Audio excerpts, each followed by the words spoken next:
Very good morning. Welcome to fun and learning school. કેમ છો બાળ દોસ્તો? મજામાં છો ને? આજે આપણે ધોરણ 2 વિષય ગુજરાતીમાં પાઠ 9 આપણે સૌ તોફાની, એમાં પાઠ 1 આપણે આઇડલ બુકમાં પડી ગયા છે. આજે પાઠ 2 જોઈશું. તો ચાલો પાના નંબર 56 ઉપર જોઈશું. ચાલો શરૂઆત કરીએ. બાળ દોસ્તો, કલ્લોલ ગુજરાતી પર્યાવરણ ધોરણ 2 પાના નંબર 56 ઉપર જોઈશું પાઠ 2. ચાલો તો આપણે આ આઇડલ બુકની શરૂઆત કરીશું. અહીંયા આપણને જુઓ તો એક વાર્તા આપી હતી બળિયા ભીમની.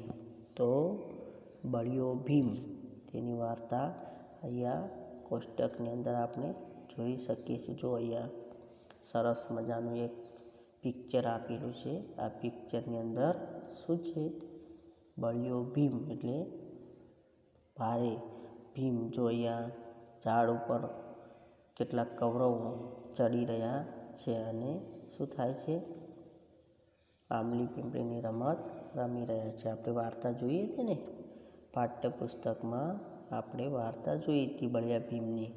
તો જો અહીંયા કેટલાક ડાળી પર કૌરવો લટકી રહ્યા છે, તો કેટલાક નીચે પડેલા દેખાય છે અને થડ પકડીને બળિયો ભીમ દેખાઈ રહ્યો. ચાલો હવે એના વિશે આપણે પ્રશ્નો જોઈએ. બળિયો ભીમ વાર્તામાંથી નીચેના માગ્યા મુજબ ઉત્તર લખ્યું.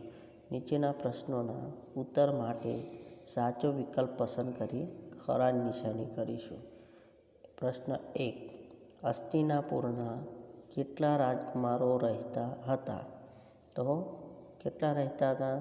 હસ્તિનાપુરમાં 100 કૌરવો અને 5 પાંડવો એમ કરીને કેટલા થયા? 6 ને 5 105. તો આપણો જવાબ આવશે 105. પ્રશ્ન 2. દુર્યોધન કેટલા ભાઈઓ હતા? દુર્યોધન અને એના ભાઈઓ 99 ભાઈઓ અને દુર્યોધન 100 એમ કરીને 100 થતા હતા. પરંતુ દુર્યોધનને કેટલા ભાઈ હતા એવો પ્રશ્ન પૂછ્યો છે. તો આપણે 99 કરીશું. કેટલા કરીશું? 99 ભાઈઓ હતા. ચાલો પાના નંબર 57 ઉપર જોઈએ. ત્રીજો પ્રશ્ન. પ્રશ્ન 3. કોઈના ટેકે ચડશે તો પણ કોનો ફેરો ફોગટ જશે? અહીંયા જો કોઈના સહારે કે કોઈનો આધાર લઈ અને ઝાડ ઉપર દાવ આપવા માટે ચડશે તો તેનો ફોગટ જશે એવું ભીમને કહે છે. ભીમનો વારો હતો ને, હા, એ વખતે દુર્યોધન કહે છે. 4 નંબર. દુર્યોધન કઈ રમત રમવાની વાત કરી? દુર્યોધને આંબલી પીંપળીની રમત રમવાની વાત કરી. કેદી દડો, સંતા કુકડી કે કબડ્ડી રમવાની વાત કરી નહોતી. પ્રશ્ન 5 જોઈએ. 5 નંબરના પ્રશ્ન. ભીમે બાથમાં પકડીને શું જોરથી હલાવ્યું? તો ચિત્રમાં જોઈને થડને શું પકડીને હલાવ્યું? થડ. તો આપણે થડનો વિકલ્પ પર ખરું કરીશું. પ્રશ્ન 2. આપેલા વાક્યોમાં વાક્ય ચકાસી ખરું કે ખોટાની નિશાની કરો. જે વાક્ય ખોટું હોય તે સુધારીને ફરીથી લખો. અહીંયા આપણને વાક્યો આપેલા છે. એ વાક્ય આપણે વાર્તાને આધારે ચકાસી અને ખરું હોય તો ખરું કરીશું અને ખોટું હોય તો જે વાક્ય ખોટું હોય તે સુધારીને ફરીથી લખ્યું. પાઠ્યપુસ્તકમાં આપણે જોઈ ગયા છીએ. તો ચાલો આપણે ખોટું વાક્યને સુધારીને લખીએ. સાચું વાક્ય લખવાનું નથી. ચાલો 1 નંબર. હસ્તિનાપુરના રાજકુમારો એટલે પાંડવો અને કૌરવો. તો રાજકુમારોમાં બંનેનો સમાવેશ થાય છે, કૌરવો અને પાંડવો. તો આપણે સાચું કરીશું. તો એને આપણે લખવાનું નથી. ચાલો 2 નંબર. દુર્યોધનને ભીમ બહુ ગમે છે. આ વાત સાચી છે તો ખોટી છે, તો એને આપણે ખોટો વિકલ્પ કરીશું અને ફરીથી સુધારીને લખીશું દુર્યોધનને ભીમ જરાય ગમે નહીં. આ પાઠમાંથી વાક્ય લીધેલું છે. 3 નંબરનું વાક્ય, પાંડવો યુધિષ્ઠિરની બધી વાત માને છે તો સાચું. તો વાક્ય આપણે લખીશું નહીં, જે વાક્ય ખોટું હશે એ જ સુધારીને લખીશું.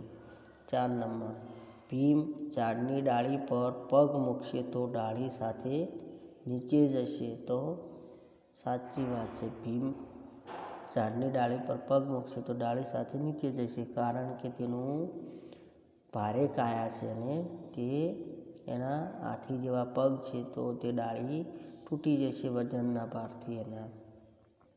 પ્રશ્ન 5, ભીમ ખૂબ શક્તિશાળી હતો તો સાચી વાત છે. ભીમ શક્તિશાળી છે. પ્રશ્ન 6, ભીમ ઝાડ હલાવ્યું એટલે પાંડવો નીચે પડ્યા. તો અહીંયા પાંડવો નીચે નહોતા પડ્યા, કોણ પડ્યા હતા? કૌરવો નીચે પડ્યા હતા. તો આપણે ખોટું વાક્ય કરીશું. ભીમે ઝાડ હલાવ્યું એટલે કૌરવો નીચે પડ્યા. તો આપણે કૌરવો સામે શું કરીશું? કૌરવોનો ઉલ્લેખ કરશું પાંડવોની જગ્યાએ. 7 નંબરનું વાક્ય, ભીમે દુર્યોધનને મુક્કો માર્યો. તો આ વાક્ય પણ ખોટું છે. દુર્યોધનને મુક્કો નહોતો માર્યો. ભીમે ઝાડના થડને જોરથી મુક્કો માર્યો. તો કોના થડને? ઝાડના થડને મુક્કો માર્યો. તો એ ખરું વાક્ય થશે. 8 નંબરનો પ્રશ્ન, ભીમે આંબલી પીપળી બહુ ગમતી હતી તો ખોટું. ભીમને આંબલી પીપળી રમવી ગમતી ન હતી. પાના નંબર 57 ઉપર જોઈ, પાના નંબર 58 ઉપર જોઈશું. પ્રશ્ન 3, કૌંસમાંથી યોગ્ય શબ્દ પસંદ કરી ખાલી જગ્યા પૂરો. 1 નંબર, હસ્તિનાપુર નામના નગરમાં કૌરવો અને પાંડવો રહેતા હતા. તો હસ્તિનાપુર આવશે, હસ્તિનીપુર નહીં આવે. તો અહીંયા વાક્યને આપણે હસ્તિનાપુર લખીશું. 2 નંબરનું, એકવાર ખાલી જગ્યા બગીચામાં રમતા હતા. તો કોણ રમતા હતા? પાંડવો. કોણ રમતા હતા? પાંડવો રમતા હતા. પ્રશ્ન 3, ખાલી જગ્યા માટે કૌરવોના મનમાં બહુ જ વેર. કોણ હતું? ભીમ. ભીમ માટે કૌરવોના મનમાં બહુ જ વેર હતું. પ્રશ્ન 4, ખાલી જગ્યા અને ખાલી જગ્યા રમવાની ના પાડી. ભીમે અને અર્જુને આંબલી પીપળીની રમત રમવાની ના પાડી. પ્રશ્ન 5, ભીમે પોતાનો ખાલી જગ્યા જેવો પગ પસાડ્યો. હાથી જેવો પગ કોનો હતો? ભીમનો. તેને પસાડ્યો. 6 નંબરની ખાલી જગ્યા જોઈશું. છેલ્લે ખાલી જગ્યા ભીમ ખુશ થઈ ગયો. છેલ્લે કોણ ખુશ થઈ ગયું? દુર્યોધનને વાગ્યું હતું અને ભીમ ખુશ થઈ ગયો. પ્રશ્ન 4, નીચેના વાક્યો કોણ કોને કહે છે તે લખો. અહીંયા આપણે કેટલાક વાક્યો આપ્યા છે, તો ચાલો જોઈએ. 1 નંબરનું વાક્ય, ચાલો આપણે ભેગા મળીને આંબલી પીપળી રમીએ. આવું કોણ કહે છે? દુર્યોધન કહે છે. કોને કહે છે? ચાલો જોઈએ. દુર્યોધન બોલે છે અને પાંડવોને કહે છે, ચાલો આપણે ભેગા મળીને આંબલી પીપળી રમીએ. એવું દુર્યોધન બોલે છે અને પાંડવોને કહે છે. 2 નંબર, હા ચાલો આપણે સાથે રમીએ. તો યુધિષ્ઠિર બોલે છે અને દુર્યોધનને કહે છે. 3 નંબરમાં, જાડિયો ભીમ ઝાડ પર ચડશે કેમ? આવું કોણ બોલે છે? કૌરવો બોલે છે અને ભીમને કહે છે. ભીમને ચીડવે છે ને એટલે. 4 નંબર, 1, 2, 3, 4 એમ કરતાં 99 અને 100 ભીમ બોલે છે અને કૌરવોની સામે બોલે છે. 5 નંબર, મરી ગયા મારે ઓ મરી ગયા. તો કૌરવો બોલે છે ને ભીમને કહે છે. ભીમે ઝાડ હલાવ્યું ને એટલે બધા નીચે પડ્યા, એટલે શું બોલ્યા? મરી ગયા ઓ મરી ગયા. પ્રશ્ન 5. નીચેના પ્રશ્નોના ઉત્તર લખો. 105 રાજકુમારો કોણ કોણ હતા? 105 રાજકુમારો, 100 કૌરવો અને 5 પાંડવો એમ મળીને 105 હતા. પ્રશ્ન 2. કૌરવો હંમેશા શાની તક શોધતા હતા? કૌરવો હંમેશા શાની તક શોધતા હોય છે? ચાલો બોલો તો. સરસ. કૌરવો પાંડવોને હંમેશા હેરાન કરવાની તક શોધતા હોય છે. સરસ, તમને પણ આવડે છે. ચાલો પ્રશ્ન 3 જોઈશું. ભીમને દાવ આપવા વિશે કૌરવોએ શું વિચાર્યું?